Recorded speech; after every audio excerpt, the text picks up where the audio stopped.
ਅੱਜ ਮੈਂ ਸਵੇਰੇ ਉੱਠੀ ਤਾਂ ਘਰ ਵਿੱਚ ਬਹੁਤ ਰੌਲਾ ਪੈ ਰਿਹਾ ਸੀ। ਮੈਂ ਮੰਮੀ ਨੂੰ ਪੁੱਛਿਆ ਕਿ ਇਹ ਕੀ ਹੋ ਰਿਹਾ ਹੈ। ਉਹਨਾਂ ਨੇ ਕਿਹਾ ਕਿ ਗੁਆਂਢੀਆਂ ਦੀ ਗੋਲਡੀ ਰੋ ਰਹੀ ਹੈ। ਮੈਂ ਕਿਹਾ ਕਿਉਂ? ਗੋਲਡੀ ਨੂੰ ਕੀ ਹੋਇਆ ਹੈ? ਉਹ ਤਾਂ ਬੜੀ ਖੁਸ਼ ਸੀ, ਉਸਦਾ ਤਾਂ ਵਿਆਹ ਹੋਣ ਵਾਲਾ ਸੀ। ਮੰਮੀ ਨੇ ਕਿਹਾ ਹਾਂ, ਵਿਆਹ ਤਾਂ ਹੋਣ ਵਾਲਾ ਸੀ, ਪਰ ਇੱਕ ਗੱਲ ਹੋ ਗਈ ਹੈ। ਤੈਨੂੰ ਪਤਾ ਤਾਂ ਹੈ ਇਸ ਪਿੰਡ ਦੀ ਕੀ ਰਸਮ ਹੈ। ਵਿਆਹ ਤੋਂ ਪਹਿਲਾਂ ਕੁੜੀ ਨੂੰ ਕਿੰਨਰ ਲੈ ਜਾਂਦੇ ਹਨ। ਸਵੇਰੇ ਗੋਲਡੀ ਦੇ ਘਰ ਕਿੰਨਰ ਆ ਗਏ ਸੀ। ਤਕਰੀਬਨ 10-12 ਸਨ। ਗੋਲਡੀ ਨੂੰ ਲੈਣ ਆਏ ਹਨ। ਉਹ ਜਾ ਨਹੀਂ ਰਹੀ, ਇਸ ਲਈ ਉਹਨਾਂ ਦੇ ਘਰ ਵਿੱਚ ਹੀ ਬੈਠ ਗਏ ਹਨ। ਗੋਲਡੀ ਦੀ ਤਾਂ ਮਾਂ ਵੀ ਨਹੀਂ ਮੰਨ ਰਹੀ, ਪਰ ਉਸਦੇ ਪਾਪਾ ਕਹਿ ਰਹੇ ਹਨ ਇਹਨਾਂ ਨੂੰ ਲੈ ਜਾਣ ਦਿਓ, ਇਹ ਤਾਂ ਪਿੰਡ ਦੀ ਰਸਮ ਹੈ। ਮੈਂ ਕਿਹਾ ਮੰਮੀ, ਇਹ ਕਿਹੜੀ ਰਸਮ ਹੈ ਅਤੇ ਕਦੋਂ ਤੋਂ ਚੱਲੀ ਆ ਰਹੀ ਹੈ? ਮੰਮੀ ਨੇ ਕਿਹਾ ਕਿ ਪਿਛਲੇ 5 ਸਾਲਾਂ ਤੋਂ ਇਸ ਪਿੰਡ ਵਿੱਚ ਜਦੋਂ ਵੀ ਕਿਸੇ ਕੁੜੀ ਦਾ ਵਿਆਹ ਹੁੰਦਾ ਹੈ ਤਾਂ ਉਸਨੂੰ ਕਿੰਨਰ ਲੈ ਜਾਂਦੇ ਹਨ। ਕੁਝ ਦਿਨ ਉਸਨੂੰ ਆਪਣੇ ਕੋਲ ਰੱਖਦੇ ਹਨ ਅਤੇ ਫਿਰ ਵਾਪਸ ਉਸਦੇ ਘਰ ਛੱਡ ਜਾਂਦੇ ਹਨ। ਉਸ ਤੋਂ ਬਾਅਦ ਉਸ ਕੁੜੀ ਦਾ ਵਿਆਹ ਖੁਸ਼ੀ ਹੋ ਜਾਂਦਾ ਹੈ। ਮੈਂ ਕਿਹਾ ਮੰਮੀ, ਇਹ ਕੀ ਗੱਲ ਹੋਈ? ਅਜਿਹਾ ਕਿਵੇਂ ਹੋ ਸਕਦਾ ਹੈ? ਕਿੰਨਰਾਂ ਕੋਲ ਅਜਿਹੀ ਵੀ ਕੀ ਚਾਬੀ ਹੈ ਜਿਸ ਦੇ ਲੱਗਦੇ ਹੀ ਲੋਕਾਂ ਦੀ ਕਿਸਮਤ ਖੁੱਲ੍ਹ ਜਾਂਦੀ ਹੈ? ਮੰਮੀ ਹੱਸਦੇ ਹੋਏ ਬੋਲੀ, ਇਹ ਤਾਂ ਮੈਨੂੰ ਨਹੀਂ ਪਤਾ। ਤੂੰ ਜਾ ਕੇ ਗੋਲਡੀ ਨੂੰ ਕੋਈ ਗਿਫਟ ਦੇ ਆ ਤਾਂ ਜੋ ਉਸਦਾ ਮਨ ਸ਼ਾਂਤ ਹੋ ਜਾਵੇ। ਮੰਮੀ ਦੀ ਗੱਲ ਸੁਣ ਕੇ ਮੈਂ ਘਰ ਤੋਂ ਆ ਗਈ।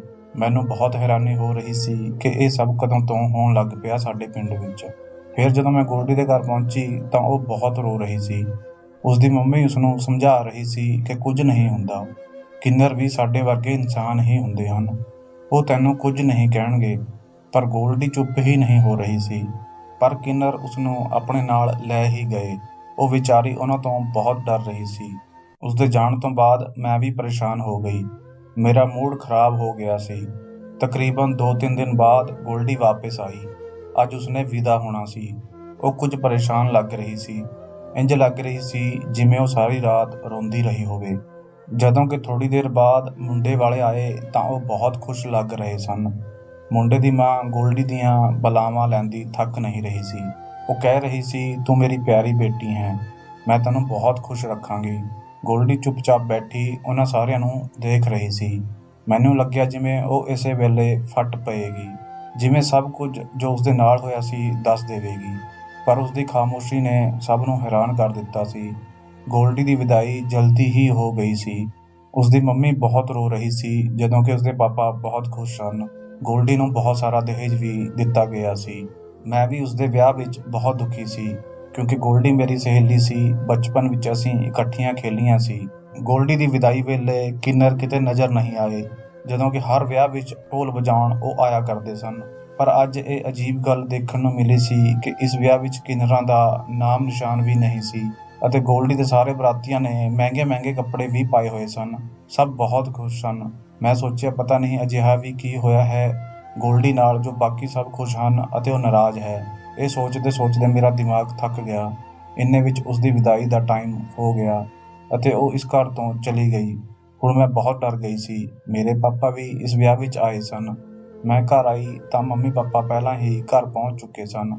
ਮੈਂ ਦੇਖਿਆ ਮੇਨ ਗੇਟ ਖੁੱਲ੍ਹਾ ਸੀ ਤਾਂ ਮੈਂ ਚੁੱਪਚਾਪ ਅੰਦਰ ਆ ਗਈ। ਮੇਰਾ ਕਿਸੇ ਨਾਲ ਵੀ ਗੱਲ ਕਰਨ ਦਾ ਮੂਡ ਨਹੀਂ ਸੀ, ਪਰ ਮੰਮੀ ਪਾਪਾ ਦੇ ਕਮਰੇ ਕੋਲੋਂ ਲੰਘਦੇ ਹੋਏ ਆਪਣਾ ਨਾਮ ਸੁਣ ਕੇ ਮੈਂ ਰੁਕ ਗਈ। ਪਾਪਾ ਮੇਰੇ ਬਾਰੇ ਗੱਲ ਕਰ ਰਹੇ ਸਨ, ਇਸ ਲਈ ਮੇਰੇ ਕੰਨ ਤਾਂ ਖੜੇ ਹੋਣੇ ਹੀ ਸਨ। ਮੈਂ ਸੁਣਨ ਲੱਗੀ ਕਿ ਪਾਪਾ ਕੀ ਕਹਿ ਰਹੇ ਹਨ। ਉਹ ਮੰਮੀ ਨੂੰ ਕਹਿ ਰਹੇ ਸਨ ਕਿ ਆਪਾਂ ਨੂੰ ਵੀ ਹੁਣ ਆਪਣੀ ਬੇਟੀ ਦਾ ਵਿਆਹ ਕਰ ਦੇਣਾ ਚਾਹੀਦਾ ਹੈ। ਆਰਤੀ ਹੁਣ ਵੱਡੀ ਹੋ ਗਈ ਹੈ, ਇਸ ਤੋਂ ਬਾਅਦ ਚੰਗੇ ਰਿਸ਼ਤੇ ਨਹੀਂ ਮਿਲਦੇ। ਮੰਮੀ ਕਹਿਣ ਲੱਗੀ ਕਿ ਠੀਕ ਹੈ, ਮੈਨੂੰ ਤਾਂ ਇਸ ਗੱਲ 'ਤੇ ਕੋਈ ਇਤਰਾਜ਼ ਨਹੀਂ ਹੈ। ਹਾਂ, ਪਰ ਚੰਗਾ ਰਿਸ਼ਤਾ ਲੱਭਿਓ ਅਤੇ ਨਾਲ ਹੀ ਇੱਕ ਸ਼ਰਤ ਇਹ ਵੀ ਹੈ ਕਿ ਕਿੰਨਰ ਸਾਡੀ ਕੁੜੀ ਨੂੰ ਵਿਆਹ ਤੋਂ ਪਹਿਲਾਂ ਨਹੀਂ ਲੈ ਕੇ ਜਾਣਗੇ। ਇਹ ਗੱਲ ਸੁਣਦੇ ਹੀ ਪਾਪਾ ਪਰੇਸ਼ਾਨ ਹੋ ਗਏ। ਨਹੀਂ, ਜੇਕਰ ਅਸੀਂ ਉਸਨੂੰ ਕਿੰਨਰਾਂ ਕੋਲ ਨਹੀਂ ਭੇਜਾਂਗੇ ਤਾਂ ਸਾਡੀ ਕੁੜੀ ਦੀ ਵਿਦਾਈ ਕਿਵੇਂ ਹੋਵੇਗੀ? ਤੂੰ ਨਹੀਂ ਜਾਣਦੀ, ਇਹ ਬਹੁਤ ਵੱਡਾ ਰਾਜ ਹੈ, ਪਰ ਜੋ ਵੀ ਕਿੰਨਰਾਂ ਨਾਲ ਰਹਿੰਦਾ ਹੈ ਉਸਦਾ ਵਿਆਹ ਖੁਸ਼ੀ ਹੋ ਜਾਂਦਾ ਹੈ। ਤੂੰ ਫਿਕਰ ਨਾ ਕਰ, ਮੈਂ ਆਪਣੀ ਧੀ ਨੂੰ ਕੁਝ ਨਹੀਂ ਹੋਣ ਦੇਵਾਂਗਾ। ਕੁਝ ਨਹੀਂ ਹੋਣ ਦੀ ਗੱਲ ਨਹੀਂ ਹੈ, ਮੰਮੀ ਨੇ ਬਹਿਸ ਕਰਦੇ ਹੋਏ ਕਿਹਾ। ਮੈਂ ਆਪਣੀ ਬੇਟੀ ਨੂੰ ਦੁੱਖ ਨਹੀਂ ਦੇਣਾ ਚਾਹੁੰਦੀ ਅਤੇ ਨਾ ਹੀ ਸਿਰ 'ਤੇ ਇਹ ਬੋਝ ਰੱਖਣਾ ਚਾਹੁੰਦੀ ਹਾਂ ਕਿ ਵਿਆਹ ਤੋਂ ਪਹਿਲਾਂ ਉਸਨੂੰ ਕਿੰਨਰਾਂ ਕੋਲ ਜਾਣਾ ਪਵੇਗਾ। ਭਲਾ ਇਹ ਵੀ ਕੋਈ ਗੱਲ ਹੈ?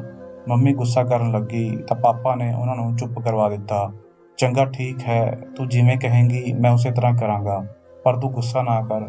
ਉਂਝ ਵੀ ਹੁਣ ਸਾਡੇ ਆਲਣੇ ਵਿੱਚੋਂ ਸਾਰੇ ਬੱਚੇ ਉੱਡ ਜਾਣਗੇ। ਉਸ ਤੋਂ ਬਾਅਦ ਅਸੀਂ ਦੋਵੇਂ ਹੀ ਇੱਕ ਦੂਜੇ ਦਾ ਸਹਾਰਾ ਹਾਂ। ਤੂੰ ਮੇਰੇ ਨਾਲ ਲੜਨਾ ਸ਼ੁਰੂ ਕਰ ਦੇਵੇਂਗੀ ਤਾਂ ਜ਼ਿੰਦਗੀ ਵਿੱਚ ਕੀ ਰੌਣਕ ਰਹਿ ਜਾਵੇਗੀ। ਮੰਮੀ ਪਾਪਾ ਦੀਆਂ ਗੱਲਾਂ ਸੁਣ ਕੇ ਚੁੱਪ ਹੋ ਗਈ। ਫਿਰ ਥੋੜ੍ਹੀ ਦੇਰ ਬਾਅਦ ਕਹਿਣ ਲੱਗੀ, ਇੱਕ ਵਾਰ ਰਿਸ਼ਤਾ ਹੋ ਜਾਵੇ, ਬਾਕੀ ਗੱਲਾਂ ਬਾਅਦ ਵਿੱਚ ਤੈਅ ਕਰਾਂਗੇ। ਇਸ ਤਰ੍ਹਾਂ ਮੰਮੀ ਨੇ ਮੇਰੇ ਰਿਸ਼ਤੇ ਦੀਆਂ ਤਿਆਰੀਆਂ ਸ਼ੁਰੂ ਕਰ ਦਿੱਤੀਆਂ।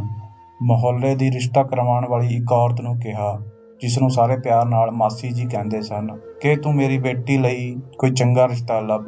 ਜਦੋਂ ਕਿ ਦੂਜੇ ਪਾਸੇ ਗੋਲਡੀ ਦੀ ਕੋਈ ਖਬਰ ਨਹੀਂ ਸੀ। ਵਿਆਹ ਤੋਂ ਬਾਅਦ ਉਹ ਇੱਕ ਵਾਰ ਵੀ ਸਾਨੂੰ ਮਿਲਣ ਨਹੀਂ ਆਈ ਸੀ। ਮੈਨੂੰ ਉਸਦੀ ਬਹੁਤ ਚਿੰਤਾ ਸੀ। ਵਿਆਹ ਤੋਂ ਤਕਰੀਬਨ 10 ਦਿਨ ਬਾਅਦ ਉਹ ਆਪਣੇ ਘਰ ਆਈ। ਉਸਦੀਆਂ ਅੱਖਾਂ ਰੋ ਰੋ ਕੇ ਸੁੱਜੀਆਂ ਹੋਈਆਂ ਸਨ। ਮੈਂ ਉਸਨੂੰ ਦੇਖਦੇ ਹੀ ਪੁੱਛਿਆ, ਤੈਨੂੰ ਕੀ ਹੋਇਆ ਹੈ? ਤੂੰ ਪਰੇਸ਼ਾਨ ਕਿਉਂ ਹੈ? ਅਤੇ ਮੈਨੂੰ ਇਹ ਤਾਂ ਦੱਸ, ਉਹਨਾਂ ਕਿੰਨਰਾਂ ਨੇ ਤੈਨੂੰ ਕੀ ਕਿਹਾ ਸੀ? ਕੁਝ ਨਹੀਂ ਕਿਹਾ ਸੀ ਮੇਰੀ ਭੈਣ, ਉਸਨੇ ਪਰੇਸ਼ਾਨੀ ਨਾਲ ਕਿਹਾ ਅਤੇ ਆਪਣੇ ਕਮਰੇ ਵਿੱਚ ਚਲੀ ਗਈ। ਮੈਂ ਸੋਚਣ ਲੱਗੀ ਕਿ ਉਹ ਵਿਆਹ ਤੋਂ ਬਾਅਦ ਕਿੰਨੀ ਬਦਲ ਗਈ ਹੈ। ਮੈਂ ਵੀ ਜਿੱਦ ਵਿੱਚ ਘਰ ਆ ਗਈ। ਘਰ ਆ ਕੇ ਮੈਂ ਮੰਮੀ ਦੇ ਸਾਹਮਣੇ ਗੋਲਡੀ ਦੀਆਂ ਬੁਰਾਈਆਂ ਕੀਤੀਆਂ ਕਿ ਉਹ ਤਾਂ ਬਹੁਤ ਆਕੜ ਗਈ ਹੈ। ਵਿਆਹ ਤੋਂ ਬਾਅਦ ਉਸਨੇ ਸਾਨੂੰ ਸਾਰੀਆਂ ਸਹੇਲੀਆਂ ਨੂੰ ਬਿਲਕੁਲ ਹੀ ਭੁਲਾ ਦਿੱਤਾ ਹੈ। ਮੰਮੀ ਨੇ ਕਿਹਾ ਕਿ ਅਜਿਹਾ ਕੁਝ ਨਹੀਂ ਹੈ, ਉਹ ਵਿਆਹ ਕਰਕੇ ਪਰੇਸ਼ਾਨ ਹੋਵੇਗੀ।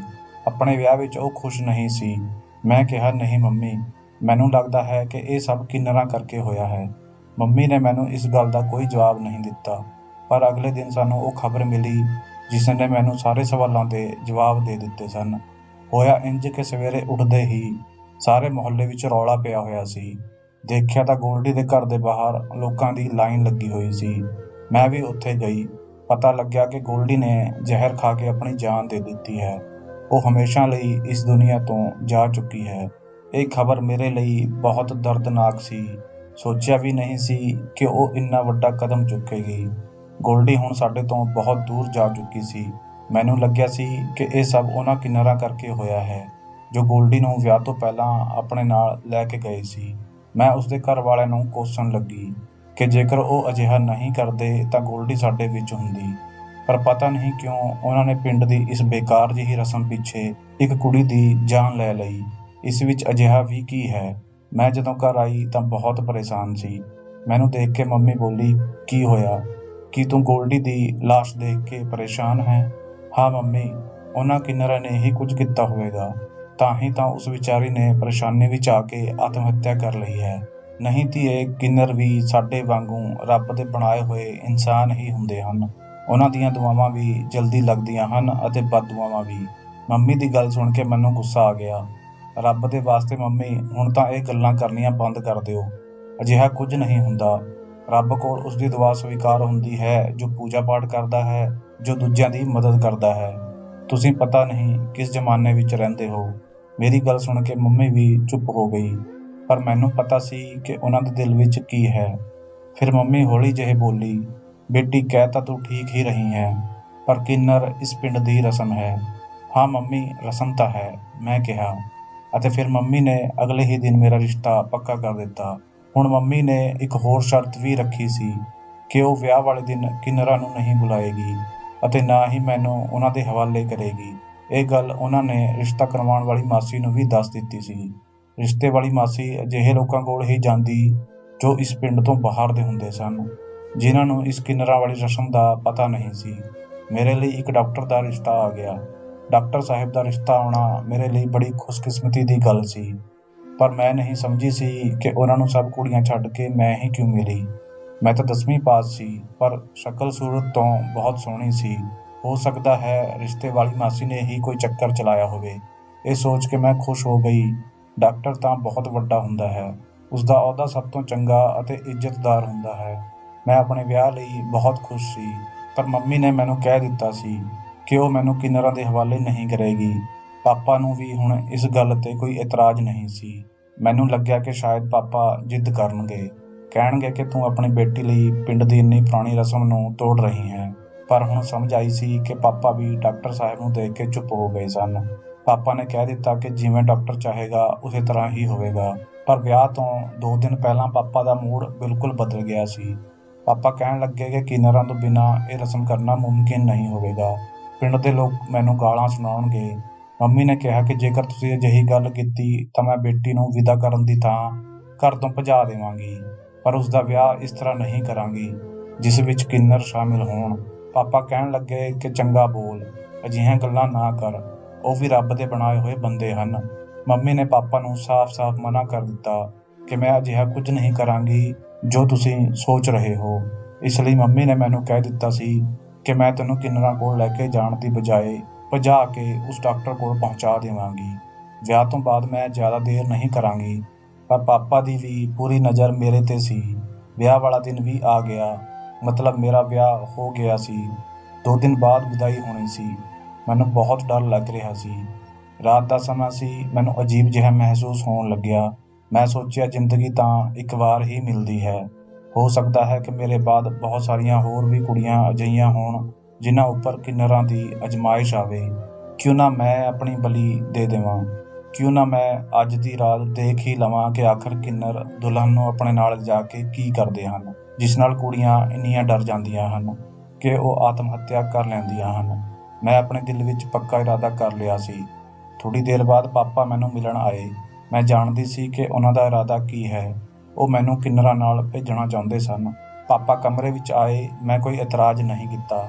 ਮੈਨੂੰ ਕਹਿਣ ਲੱਗੇ, ਧੀਏ, ਤੂੰ ਮੇਰੀ ਇੱਜ਼ਤ ਬਚਾ ਲੈ। ਮੈਂ ਤੈਨੂੰ ਬਸ ਇੰਨਾ ਕਹਿਣਾ ਚਾਹੁੰਦਾ ਹਾਂ ਕਿ ਮੇਰੀ ਜ਼ਿੰਦਗੀ ਵਿੱਚ ਬਹੁਤ ਸਾਰੇ ਅਜੀਬ ਕਿੱਸੇ ਹੋਏ ਹਨ ਅਤੇ ਇਹ ਉਹਨਾਂ ਵਿੱਚੋਂ ਹੀ ਇੱਕ ਹੈ ਜਿਸ ਦੇ ਕਾਰਨ ਮੈਨੂੰ ਕਿੰਨਰਾਂ ਦੀਆਂ ਦੁਆਵਾਂ 'ਤੇ ਯਕੀਨ ਹੈ। ਤੂੰ ਉਹਨਾਂ ਦੇ ਨਾਲ ਜਾ, ਇਹ ਤੈਨੂੰ ਕੁਝ ਨਹੀਂ ਕਹਿਣਗੇ। ਤੇਰੀ ਮਾਂ ਖਾਮਖਾਹ ਵਹਿਮ ਕਰਦੀ ਹੈ। ਉਹ ਹਲੇ ਸੋ ਰਹੀ ਹੈ, ਤੈਨੂੰ ਕੁਝ ਨਹੀਂ ਕਹਿ ਸਕੇਗੀ। ਮੈਂ ਤੈਨੂੰ ਛੱਡ ਆਉਂਦਾ ਹਾਂ। ਪਾਪਾ ਦੀ ਗੱਲ 'ਤੇ ਮੈਂ ਇੱਕਦਮ ਤਿਆਰ ਹੋ ਗਈ। ਪਾਪਾ ਨੂੰ ਲੱਗਿਆ ਕਿ ਸ਼ਾਇਦ ਮੈਂ ਉਹਨਾਂ ਦੀ ਬਹੁਤ ਆਗਿਆਕਾਰੀ ਬੇਟੀ ਹਾਂ, ਜਿਵੇਂ ਮੈਂ ਉਹਨਾਂ ਦੀ ਗੱਲ ਮੰਨ ਲਈ ਹੋਵੇ। ਪਰ ਅਸਲ ਵਿੱਚ ਮੈਨੂੰ ਖੁਦ ਉੱਥੇ ਜਾਣਾ ਸੀ। ਪਾਪਾ ਨੇ ਮੈਨੂੰ ਕਾਲੀ ਚਾਦਰ ਲਪੇਟਣ ਲਈ ਦਿੱਤੀ। ਕਿੰਨਰ ਬਾਹਰ ਹੀ ਖੜੇ ਸਨ। ਉਹਨਾਂ ਨੇ ਮੈਨੂੰ ਆਪਣੇ ਨਾਲ ਲੈ ਲਿਆ, ਇੱਕ ਗੱਡੀ ਵਿੱਚ ਬਿਠਾਇਆ ਅਤੇ ਬਾਕੀ ਕਿੰਨਰ ਪੈਦਲ ਹੀ ਚੱਲਣ ਲੱਗੇ। ਸਾਰੇ ਰੌਲਾ ਪਾਉਂਦੇ ਜਾ ਰਹੇ ਸਨ। ਮੈਨੂੰ ਤਾਂ ਇਹ ਸਮਝ ਨਹੀਂ ਆ ਰਿਹਾ ਸੀ ਕਿ ਇਹ ਮੈਨੂੰ ਆਪਣੇ ਨਾਲ ਲਿਜਾ ਕੇ ਕੀ ਕਰਨਗੇ ਅਤੇ ਗੋਲਡੀ ਨਾਲ ਅਜਿਹਾ ਕੀ ਹੋਇਆ ਸੀ ਕਿ ਉਸਨੇ ਆਤਮ ਹੱਤਿਆ ਕਰ ਲਈ। ਅੱਧੇ ਰਸਤੇ ਵਿੱਚ ਗੱਡੀ ਇੱਕ ਜਗ੍ਹਾ ਰੁਕ ਗਈ। ਇਹ ਗੱਡੀ ਵੀ ਹੌਲੀ-ਹੌਲੀ ਚੱਲ ਰਹੀ ਸੀ, ਇੰਨੀ ਹੌਲੀ ਕਿ ਬਾਕੀ ਕਿੰਨਰ ਵੀ ਇਸ ਦੇ ਨਾਲ-ਨਾਲ ਚੱਲ ਰਹੇ ਸਨ। ਇੱਥੇ ਰੁਕ ਕੇ ਮੈਨੂੰ ਇੱਕ ਝੌਂਪੜੀ ਨਜ਼ਰ ਆਈ। ਸਾਰੇ ਕਿੰਨਰ ਉਸ ਝੌਂਪੜੀ ਦੇ ਅੰਦਰ ਜਾਣ ਲੱਗੇ। ਮੈਂ ਧਿਆਨ ਨਾਲ ਦੇਖਿਆ ਕਿ ਉਹ ਝੌਂਪੜੀ ਨਹੀਂ ਬਲਕਿ ਇੱਕ ਵੱਡੇ ਸਾਰੇ ਘਰ ਦਾ ਛੋਟਾ ਜਿਹਾ ਦਰਵਾਜ਼ਾ ਸੀ। ਅੱਗੇ ਇੱਕ ਬਹੁਤ ਵੱਡਾ ਖੁੱਲ੍ਹਾ ਘਰ ਸੀ ਜੋ ਕਿ ਦਰੱਖਤਾਂ ਦੇ ਓਹਲੇ ਲੁਕਿਆ ਹੋਇਆ ਸੀ। ਮੈਂ ਅੰਦਰ ਗਈ ਤਾਂ ਮੇਰੀ ਨਜ਼ਰ ਉਸ ਦਰੱਖਤਾਂ ਨਾਲ ਘਿਰੇ ਘਰ 'ਤੇ ਪਈ। ਮੈਂ ਹੈਰਾਨ ਹੋ ਗਈ। ਫਿਰ ਸੋਚਣ ਲੱਗੀ ਕਿ ਜੇਕਰ ਕਿੰਨਰ ਇੰਨੇ ਹੀ ਬੁਰੇ ਹੁੰਦੇ ਤਾਂ ਗੋਲਡੀ ਨੂੰ ਆਪ ਹੀ ਕਿਉਂ ਨਾ ਮਾਰ ਦਿੰਦੇ। ਗੋਲਡੀ ਨੇ ਆਤਮ ਹੱਤਿਆ ਕੀਤੀ ਹੈ। ਉਸਨੂੰ ਕਿਸੇ ਨੇ ਮਜਬੂਰ ਤਾਂ ਨਹੀਂ ਕੀਤਾ ਸੀ। ਮੈਂ ਇਹੀ ਸੋਚ ਰਹੀ ਸੀ ਕਿ ਇੱਕ ਕਿੰਨਰ ਮੇਰੇ ਕੋਲ ਆਇਆ ਅਤੇ ਬੋਲਿਆ ਕਿ ਮੇਰੇ ਨਾਲ ਚੱਲ, ਮੈਂ ਤੈਨੂੰ ਤੇਰਾ ਕਮਰਾ ਦਿਖਾ ਦਿੰਦਾ ਹਾਂ ਜਿੱਥੇ ਤੈਨੂੰ 2 ਦਿਨ ਰਹਿਣਾ ਹੈ। ਮੈਂ ਹੈਰਾਨ ਸੀ ਕਿ ਇਹ ਮੈਨੂੰ 2 ਦਿਨ ਇੱਥੇ ਰੱਖ ਕੇ ਕੀ ਕਰਨਗੇ। ਖੈਰ, ਮੈਨੂੰ ਖਾਣਾ ਖਿਲਾਇਆ ਗਿਆ। ਉਸ ਤੋਂ ਬਾਅਦ ਮੈਨੂੰ ਨੀਂਦ ਆ ਗਈ। ਮੈਨੂੰ ਇਹਨਾਂ ਨੇ ਕੋਈ ਤਕਲੀਫ ਨਹੀਂ ਦਿੱਤੀ। ਮੈਂ ਸੋ ਕੇ ਉੱਠੀ ਤਾਂ ਪੂਰੇ ਘਰ ਵਿੱਚ ਸ਼ਾਂਤੀ ਸੀ। ਲੱਗ ਰਿਹਾ ਸੀ ਕਿ ਜਿਵੇਂ ਪੂਰੇ ਘਰ ਵਿੱਚ ਹਨੇਰਾ ਛਾ ਗਿਆ ਹੋਵੇ ਜਾਂ ਇਹ ਲੋਕ ਕਿਤੇ ਚਲੇ ਗਏ ਹੋਣ। ਮੈਂ ਆਪਣੇ ਬੈੱਡ ਤੋਂ ਉੱਠੀ ਅਤੇ ਬਾਹਰ ਆਈ ਤਾਂ ਦੇਖਿਆ ਕਿ ਸਾਰੇ ਕਿੰਨਰ ਵਿਹੜੇ ਵਿੱਚ ਸੁੱਤੇ ਹਨ। ਇਹ ਲੋਕ ਦਿਨ ਵਿੱਚ ਸੌਂਦੇ ਅਤੇ ਰਾਤ ਨੂੰ ਭੀਖ ਮੰਗਣ ਜਾਂ ਨੱਚਣ ਗਾਉਣ ਲਈ ਬਾਹਰ ਨਿਕਲਦੇ ਸਨ। ਅੱਜ ਮੈਨੂੰ ਇਹਨਾਂ ਦੀ ਇੱਕ ਗੱਲ ਸਮਝ ਆ ਰਹੀ ਸੀ। ਖੈਰ, ਮੈਂ ਉੱਥੇ ਹੀ ਬੈਠੀ ਰਹੀ ਕਿਉਂਕਿ ਮੇਨ ਗੇਟ ਬੰਦ ਸੀ। ਮੈਂ ਉਹਨਾਂ ਨੂੰ ਜਗਾ ਵੀ ਨਹੀਂ ਸਕਦੀ ਸੀ। ਇਸ ਤਰ੍ਹਾਂ ਬੈਠੇ-ਬੈਠੇ ਤਕਰੀਬਨ ਸ਼ਾਮ ਹੋ ਗਈ। ਹੁਣ ਮੈਂ ਬੋਰ ਹੋਣ ਲੱਗੀ ਸੀ। ਇਹਨਾਂ ਲੋਕਾਂ ਨੂੰ ਸੁੱਤੇ ਹੋਏ 2-3 ਘੰਟੇ ਗੁਜ਼ਰ ਚੁੱਕੇ ਸਨ। ਜਦੋਂ ਕਿ ਮੈਂ ਥੱਕ ਚੁੱਕੀ ਸੀ, ਮੈਂ ਅੰਦਰ ਆ ਗਈ। ਪਰ ਇੱਕ ਕਮਰੇ ਵਿੱਚ ਮੈਂ ਜਿਵੇਂ ਹੀ ਪਹੁੰਚੀ ਤਾਂ ਮੇਰੀ ਨਜ਼ਰ ਉਹਨਾਂ ਲੋਕਾਂ 'ਤੇ ਪਈ ਜਿਨ੍ਹਾਂ ਦੀਆਂ ਤਸਵੀਰਾਂ ਇਸ ਕੰਧ 'ਤੇ ਲੱਗੀਆਂ ਹੋਈਆਂ ਸਨ। ਮੈਂ ਦੇਖਿਆ ਅੰਦਰ ਇੱਕ ਦਫ਼ਤਰ ਬਣਿਆ ਹੋਇਆ ਹੈ ਜਿਸ ਵਿੱਚ ਵੱਡੀਆਂ-ਵੱਡੀਆਂ ਤਸਵੀਰਾਂ ਲੱਗੀਆਂ ਹੋਈਆਂ ਸਨ ਅਤੇ ਉਹਨਾਂ ਵਿੱਚ ਸਭ ਤੋਂ ਜ਼ਿਆਦਾ ਹੈਰਾਨ ਕਰ ਦੇਣ ਵਾਲੀ ਗੱਲ ਇਹ ਸੀ ਕਿ ਉਹਨਾਂ ਵਿੱਚੋਂ ਇੱਕ ਤਸਵੀਰ ਮੇਰੇ ਹੋਣ ਵਾਲੇ ਪਤੀ ਦੀ ਵੀ ਸੀ। ਮੈਂ ਆਪਣੇ ਪਤੀ ਨੂੰ ਵਿਆਹ ਤੋਂ ਪਹਿਲਾਂ 1-2 ਵਾਰ ਹੀ ਦੇਖਿਆ ਸੀ, ਪਰ ਉਹਨਾਂ ਦੀ ਸ਼ਕਲ ਮੇਰੇ ਦਿਲ ਵਿੱਚ ਵੱਸ ਗਈ ਸੀ। ਹਾਲੇ ਮੈਂ ਇਹਨਾਂ ਸਾਰਿਆਂ ਨੂੰ ਹੈਰਾਨੀ ਨਾਲ ਦੇਖ ਹੀ ਰਹੀ ਸੀ ਕਿ ਬਾਹਰ ਤੋਂ ਰੌਲਾ ਪੈਣ ਦੀ ਆਵਾਜ਼ ਆਈ। ਸਭ ਕਿੰਨਰ ਇੱਕਦਮ ਉੱਠ ਗਏ ਜਦੋਂ ਕਿ ਉਹ ਵੱਡਾ ਗੁਰੂ ਜਿਸ ਕੋਲ ਸਾਰੇ ਲੋਕ ਬੈਠੇ ਸਨ, ਉਹ ਤਾੜੀਆਂ ਵਜਾ-ਵਜਾ ਕੇ ਸਭ ਨੂੰ ਇਕੱਠਾ ਕਰਦਾ ਹੋਇਆ ਕਹਿ ਰਿਹਾ ਸੀ ਕਿ ਜਲਦੀ-ਜਲਦੀ ਘਰ ਦੀ ਸਫਾਈ ਕਰੋ, ਵੱਡੇ ਸਾਹਿਬ ਆ ਰਹੇ ਹਨ, ਉਹਨਾਂ ਲਈ ਇਹ ਕਮਰਾ ਤਿਆਰ ਹੋਣਾ ਚਾਹੀਦਾ ਹੈ। ਮੈਂ ਚੁੱਪਚਾਪ ਖੜੀ ਇਹ ਸਾਰਾ ਤਮਾਸ਼ਾ ਦੇਖ ਰਹੀ ਸੀ। ਮੈਂ ਕਿਸੇ ਤੋਂ ਜਾਣਨਾ ਚਾਹੁੰਦੀ ਸੀ ਕਿ ਮੈਨੂੰ ਇੱਥੇ ਕਿਉਂ ਲਿਆਂਦਾ ਗਿਆ ਹੈ। ਮੈਂ ਬਾਹਰ ਝਾਕ ਕੇ ਦੇਖਿਆ ਤਾਂ ਬਾਹਰ ਇੱਕ ਵੱਡੀ ਸਾਰੀ ਕਾਲੀ ਗੱਡੀ ਖੜੀ ਸੀ। ਇਹ ਉਹ ਗੱਡੀ ਸੀ ਜੋ ਮੇਰੇ ਪਤੀ ਵਿਆਹ ਤੋਂ ਪਹਿਲਾਂ ਸਾਡੇ ਘਰ ਲੈ ਕੇ ਆਏ ਸਨ। ਮੇਰੇ ਪਾਪਾ ਉਹਨਾਂ ਦਾ ਸਵਾਗਤ ਕਰਨ ਲਈ ਬਾਹਰ ਗਏ ਸੀ। ਮੈਂ ਵੀ ਲੁੱਕ ਕੇ ਇਹ ਗੱਡੀ ਦੇਖ ਲਈ ਸੀ। ਮੈਂ ਇਹ ਦੇਖ ਕੇ ਹੈਰਾਨ ਸੀ, ਇੰਨੀ ਵੱਡੀ ਗੱਡੀ ਇੱਥੇ ਕੀ ਕਰ ਰਹੀ ਹੈ। ਉਸੇ ਵੇਲੇ ਅਚਾਨਕ ਦਰਵਾਜ਼ਾ ਖੁੱਲ੍ਹਿਆ ਅਤੇ ਇੱਕ ਸ਼ੋਰ ਜਿਹਾ ਪਿਆ ਅਤੇ ਮੈਨੂੰ ਇਹਨਾਂ ਲੋਕਾਂ ਨੇ ਇੱਕ ਤਖ਼ਤ 'ਤੇ ਬਿਠਾ ਦਿੱਤਾ ਅਤੇ ਬੋਲੇ ਕਿ ਚੁੱਪ ਕਰਕੇ ਬੈਠੀ ਰਹੀ। ਉਹ ਲੋਕ ਤੈਨੂੰ ਜੋ ਵੀ ਸਵਾਲ ਪੁੱਛਣਗੇ ਉਸਦਾ ਸਹੀ ਜਵਾਬ ਦੇਈ ਜਾਵੀਂ। ਜ਼ਿਆਦਾ ਸਵਾਲਾਂ ਦੇ ਜਵਾਬ ਜੀ ਹਾਂ ਵਿੱਚ ਦਿੰਦੀ ਰਹੀ। ਮੈਂ ਕਿਹਾ ਠੀਕ ਹੈ, ਤੁਸੀਂ ਜਿਵੇਂ ਕਹੋਗੇ ਮੈਂ ਉਸੇ ਤਰ੍ਹਾਂ ਕਰਾਂਗੀ। ਮੈਂ ਜਾਣਨਾ ਚਾਹੁੰਦੀ ਸੀ ਕਿ ਮੇਰੇ ਨਾਲ ਕੀ ਹੋਵੇਗਾ। ਮੇਰੇ ਸਾਹਮਣੇ ਇੱਕ ਆਦਮੀ ਆਇਆ। ਉਸਨੇ ਮੇਰੇ ਸਿਰ 'ਤੇ ਹੱਥ ਫੇਰਿਆ ਅਤੇ ਕਿਹਾ, ਵਧਾਈ ਹੋਵੇ ਬੇਟਾ, ਤੂੰ ਬਹੁਤ ਚੰਗਾ ਕੀਤਾ ਕਿ ਆਪਣਾ ਰਸਤਾ ਅਲੱਗ ਚੁਣ ਲਿਆ, ਨਹੀਂ ਤਾਂ ਇੱਥੇ ਜਿੰਨੇ ਵੀ ਆਉਂਦੇ ਹਨ ਉਹ ਇਸੇ ਤਰ੍ਹਾਂ ਨੱਚ ਗਾ ਕੇ ਆਪਣੀ ਸਾਰੀ ਜ਼ਿੰਦਗੀ ਬਰਬਾਦ ਕਰ ਦਿੰਦੇ ਹਨ। ਮੈਨੂੰ ਉਮੀਦ ਹੈ ਕਿ ਤੂੰ ਆਪਣੀ ਆਉਣ ਵਾਲੀ ਜ਼ਿੰਦਗੀ ਵਿੱਚ ਇਸੇ ਤਰ੍ਹਾਂ ਕਾਮਯਾਬ ਰਹੇਂਗੀ। ਤੇਰੇ ਆਪਰੇਸ਼ਨ ਦੇ ਬਾਰੇ ਵਿੱਚ ਸੁਣਿਆ ਸੀ। ਮੈਨੂੰ ਖੁਸ਼ੀ ਹੈ ਕਿ ਤੂੰ ਹੁਣ ਇੱਕ ਪੂਰੀ ਔਰਤ ਬਣ ਗਈ ਹੈ। ਉਸ ਆਦਮੀ ਦੀ ਆਵਾਜ਼ ਮੈਨੂੰ ਜਾਣੀ ਪਛਾਣੀ ਲੱਗ ਰਹੀ ਸੀ। ਮੈਂ ਨਜ਼ਰ ਚੁੱਕ ਕੇ ਦੇਖਿਆ ਤਾਂ ਮੇਰੇ ਪੈਰਾਂ ਥੱਲਿਓਂ ਜ਼ਮੀਨ ਖਿਸਕ ਗਈ। ਇਹ ਕੋਈ ਹੋਰ ਨਹੀਂ ਬਲਕਿ ਮੇਰਾ ਪਤੀ ਖੜਾ ਸੀ, ਜਿਸ ਨੂੰ ਦੇਖਦੇ ਹੀ ਮੈਂ ਹੈਰਾਨ ਰਹਿ ਗਈ। ਉਹਨਾਂ ਨੇ ਵੀ ਮੈਨੂੰ ਇੱਕ ਹੀ ਨਜ਼ਰ ਦੇਖਿਆ ਸੀ, ਪਰ ਉਹ ਵੀ ਮੈਨੂੰ ਪਹਿਚਾਣ ਗਏ ਸੀ। ਮੈਂ ਕਿਹਾ, ਗੌਤਮ, ਤੁਸੀਂ ਇੱਥੇ ਕਿਵੇਂ ਆਏ ਹੋ? ਉਹ ਵੀ ਮੈਨੂੰ ਦੇਖ ਕੇ ਇਹੀ ਪੁੱਛਣ ਲੱਗੇ ਕਿ ਤੂੰ ਇੱਥੇ ਕਿਵੇਂ? ਮੈਂ ਕਿਹਾ, ਮੈਨੂੰ ਤਾਂ ਇਹ ਲੋਕ ਲੈ ਕੇ ਆਏ ਹਨ।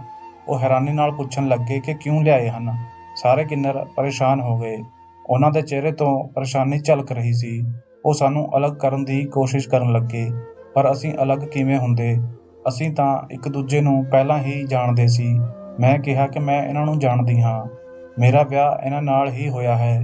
ਕਿੰਨਰਾਂ ਦਾ ਗੁਰੂ, ਜੋ ਕਿ ਬੜਾ ਹੀ ਤਾਕਤਵਰ ਅਤੇ ਰੌਬਦਾਰ ਬੰਦਾ ਸੀ, ਆਪਣਾ ਸਿਰ ਫੜ ਕੇ ਬੈਠ ਗਿਆ। ਗੌਤਮ ਤੋਂ ਮਾਫ਼ੀ ਮੰਗਣ ਲੱਗਿਆ ਕਿ ਮੈਨੂੰ ਮਾਫ਼ ਕਰ ਦਿਓ। ਮੈਂ ਜੋ ਵੀ ਕੀਤਾ ਆਪਣੇ ਦੀ ਭਲਾਈ ਲਈ ਕੀਤਾ, ਨਹੀਂ ਤਾਂ ਸਾਨੂੰ ਬਸ ਨੱਚਣ ਗਾਉਣ ਲਈ ਹੀ ਮਜਬੂਰ ਕੀਤਾ ਜਾਂਦਾ ਹੈ। ਮੇਰੇ ਪਤੀ ਨੇ ਉਸਨੂੰ ਗੁੱਸੇ ਨਾਲ ਦੇਖਿਆ ਅਤੇ ਫਿਰ ਮੈਨੂੰ ਬੋਲੇ, ਤੂੰ ਗੱਡੀ ਵਿੱਚ ਬੈਠ, ਮੈਂ ਤੈਨੂੰ ਘਰ ਛੱਡ ਆਉਂਦਾ ਹਾਂ। ਮੇਰੇ ਘਰ ਵਿੱਚ ਹੰਗਾਮਾ ਹੋਇਆ ਪਿਆ ਸੀ। ਜਦੋਂ ਮੈਂ ਆਪਣੇ ਘਰ ਦੇ ਦਰਵਾਜ਼ੇ 'ਤੇ ਆਪਣੇ ਪਤੀ ਨਾਲ ਪਹੁੰਚੀ ਤਾਂ ਮੰਮੀ ਪਾਪਾ ਦੇ ਚਿਹਰੇ ਦਾ ਰੰਗ ਉੱਡ ਗਿਆ। ਮੰਮੀ ਬੋਲੇ ਕਿ ਬੇਟਾ, ਮੈਂ ਇਸਨੂੰ ਮਨਾ ਵੀ ਕੀਤਾ ਸੀ ਕਿ ਕਿੰਨਰਾਂ ਕੋਲ ਨਹੀਂ ਜਾਣਾ, ਬਸ ਮੈਂ ਕੀ ਕਰਦੀ, ਸਾਡੇ ਪਿੰਡ ਦੀ ਰਸਮ ਹੈ। ਮੇਰੇ ਪਤੀ ਅੰਦਰ ਆ ਗਏ। ਮੰਮੀ ਪਾਪਾ ਨੂੰ ਸਖਤੀ ਨਾਲ ਪੁੱਛਿਆ ਕਿ ਇਹ ਕੀ ਰਸਮ ਹੈ, ਕਿਉਂ ਅਤੇ ਕਿਵੇਂ ਕੀਤੀ ਜਾਂਦੀ ਹੈ।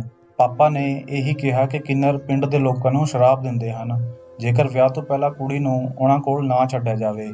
ਬਸ ਇਸੇ ਲਈ ਅਸੀਂ ਵੀ ਇਸ ਨੂੰ ਉੱਥੇ ਭੇਜ ਦਿੱਤਾ ਸੀ। ਹੋਰ ਤਾਂ ਕੋਈ ਖਾਸ ਗੱਲ ਨਹੀਂ ਹੈ। ਇਹ ਸੁਣ ਕੇ ਡਾਕਟਰ ਗੌਤਮ ਨੇ ਸਾਨੂੰ ਜੋ ਕਹਾਣੀ ਸੁਣਾਈ, ਉਸਨੇ ਤਾਂ ਸਾਡੇ ਹੋਸ਼ ਉਡਾ ਦਿੱਤੇ। ਉਹ ਕਹਿਣ ਲੱਗੇ ਕਿ ਮੇਰੇ ਲਈ ਇਹ ਜ਼ਿੰਦਗੀ ਬਹੁਤ ਆਸਾਨ ਸੀ, ਇਸ ਲਈ ਮੈਂ ਸੋਚਿਆ ਕਿ ਕੁਝ ਲੋਕਾਂ ਦੀ ਮਦਦ ਕਰ ਦਿਆ ਕਰਾਂ। ਮੈਂ ਆਪਣੇ ਨਾਲ ਹੋਰ ਲੋਕਾਂ ਨੂੰ ਵੀ ਮਿਲਾ ਲਿਆ। ਮਰਦਾਂ ਅਤੇ ਔਰਤਾਂ ਦੀ ਮਦਦ ਤਾਂ ਹਰ ਕੋਈ ਕਰਦਾ ਹੈ। ਇਸ ਤਰ੍ਹਾਂ ਮੈਂ ਕਿੰਨਰਾਂ ਦੇ ਗੁਰੂ ਨਾਲ ਗੱਲ ਕੀਤੀ। ਉਹ ਗੱਲਾਂ ਕਰਨੀਆਂ ਚੰਗੀ ਤਰ੍ਹਾਂ ਜਾਣਦਾ ਸੀ। ਉਸਨੇ ਕਿਹਾ ਕਿ ਸਾਡੇ ਕੋਲ ਅਜਿਹੇ ਮੁੰਡੇ ਅਤੇ ਕੁੜੀਆਂ ਹਨ ਜੋ ਮਾਮੂਲੀ ਜਿਹੇ ਆਪਰੇਸ਼ਨ ਨਾਲ ਠੀਕ ਹੋ ਸਕਦੇ ਹਨ, ਪਰ ਪੈਸੇ ਨਾ ਹੋਣ ਕਰਕੇ ਉਹਨਾਂ ਦੀਆਂ ਜ਼ਿੰਦਗੀਆਂ ਬਰਬਾਦ ਹੋ ਰਹੀਆਂ ਹਨ। ਮੈਂ ਤਾਂ ਉਹਨਾਂ ਦੇ ਵਿਆਹ ਵੀ ਕਰਦਾ ਹਾਂ, ਉਹਨਾਂ ਦੇ ਆਪਰੇਸ਼ਨ ਵੀ ਕਰਵਾਉਂਦਾ ਹਾਂ, ਪਰ ਮੇਰੇ ਕੋਲ ਹੁਣ ਹੋਰ ਪੈਸੇ ਨਹੀਂ ਹਨ। ਮੈਂ ਸਾਰੀ ਉਮਰ ਨੱਚ ਕੇ ਜੋ ਕਮਾਇਆ ਸਭ ਅਜਿਹੇ ਬੱਚਿਆਂ ਦੇ ਆਪਰੇਸ਼ਨ 'ਤੇ ਲੁਟਾ ਦਿੱਤਾ। ਮੈਨੂੰ ਉਸ ਕਿੰਨਰ ਦਾ ਜਜ਼ਬਾ ਬਹੁਤ ਪਸੰਦ ਆਇਆ। ਹੁਣ ਉਹ ਮੈਨੂੰ ਆਪਣੇ ਗਰੁੱਪ ਵਿੱਚ ਬੁਲਾਉਣ ਲੱਗਿਆ। ਹਰ ਵਾਰ ਉਹ ਮੈਨੂੰ ਅਜਿਹੀ ਕੁੜੀ ਦਿਖਾਉਂਦਾ ਜੋ ਆਪਰੇਸ਼ਨ ਨਾਲ ਠੀਕ ਹੋਈ ਸੀ ਅਤੇ ਉਸ ਦਾ ਵਿਆਹ ਹੋ ਰਿਹਾ ਸੀ। ਵਿਆਹ ਦੇ ਕਾਗਜ਼ ਤੱਕ ਮੈਨੂੰ ਦਿਖਾਏ ਜਾਂਦੇ। ਮੈਂ ਬਹੁਤ ਹੀ ਖੁਸ਼ ਹੁੰਦਾ ਕਿ ਇਹ ਬਹੁਤ ਚੰਗਾ ਕੰਮ ਹੋ ਰਿਹਾ ਹੈ। ਇਸ ਲਈ ਮੈਂ ਸ਼ਹਿਰ ਤੋਂ ਹੋਰ ਵੀ ਲੋਕਾਂ ਨੂੰ ਲਿਆਂਦਾ ਅਤੇ ਉਹਨਾਂ ਦੀ ਮਦਦ ਕਰਦਾ। ਪਰ ਮੈਨੂੰ ਕੀ ਪਤਾ ਸੀ ਕਿ ਇਹ ਪਿੰਡ ਵਾਲਿਆਂ ਨੂੰ ਕੋਈ ਹੋਰ ਹੀ ਕਹਾਣੀ ਸੁਣਾ ਕੇ ਲੁੱਟ ਰਹੇ ਹਨ। ਸੱਚ ਕਿਹਾ ਹੈ ਕਿਸੇ ਨੇ ਕਿ ਇਨਸਾਨ ਦਾ ਭਰੋਸਾ ਨਹੀਂ ਹੈ। ਡਾਕਟਰ ਗੌਤਮ ਗੁੱਸੇ ਵਿੱਚ ਸਨ। ਮੇਰੀ ਵਿਦਾਈ ਹੋ ਗਈ। ਉਹਨਾਂ ਨੇ ਮੈਨੂੰ ਇਸ ਬਾਰੇ ਵਿੱਚ ਕੁਝ ਵੀ ਨਹੀਂ ਪੁੱਛਿਆ ਕਿ ਉਹ ਲੋਕ ਕੌਣ ਸਨ, ਮੈਂ ਕਿਉਂ ਉਹਨਾਂ ਕੋਲ ਗਈ ਸੀ।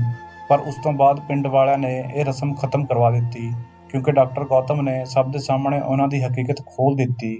ਜਿਸ ਤੋਂ ਬਾਅਦ ਕਿੰਨਰਾਂ ਦੀ ਵੀ ਹਿੰਮਤ ਨਹੀਂ ਹੋਈ ਕਿ ਉਹ ਸਿੱਧੇ ਸਾਦੇ ਲੋਕਾਂ ਨੂੰ ਆਪਣੇ ਸ਼ਰਾਪ ਨਾਲ ਡਰਾ ਕੇ ਲੁੱਟ ਸਕਣ। ਤਾਂ ਦੋਸਤੋ, ਇਹ ਸੀ ਸਾਡੀ ਅੱਜ ਦੀ ਕਹਾਣੀ। ਉਮੀਦ ਕਰਦਾ ਹਾਂ ਤੁਹਾਨੂੰ ਪਸੰਦ ਆਈ ਹੋਵੇਗੀ। ਤੁਹਾਡਾ ਕੀ ਕਹਿਣਾ ਹੈ ਇਸ ਕਹਾਣੀ ਬਾਰੇ ਕਮੈਂਟ ਕਰਕੇ ਸਾਨੂੰ ਜ਼ਰੂਰ ਦੱਸਿਓ। ਵੀਡੀਓ ਨੂੰ ਲਾਈਕ ਅਤੇ ਚੈਨਲ ਨੂੰ ਸਬਸਕ੍ਰਾਈਬ ਵੀ ਕਰ ਲਿਓ ਤੇ ਨਾਲ ਹੀ ਘੰਟੀ ਨੂੰ ਦਬਾ ਕੇ ਆਲ 'ਤੇ ਸੈੱਟ ਕਰ ਲਿਓ ਤਾਂ ਜੋ ਆਉਣ ਵਾਲੀ ਵੀਡੀਓ ਤੁਹਾਨੂੰ ਤੁਰੰਤ ਮਿਲ ਜਾਵੇ। ਮੈਨੂੰ ਦਿਓ ਅਗਲੀ ਵੀਡੀਓ ਤੱਕ ਇਜਾਜ਼ਤ। ਤਦ ਤੱਕ ਲਈ ਧੰਨਵਾਦ।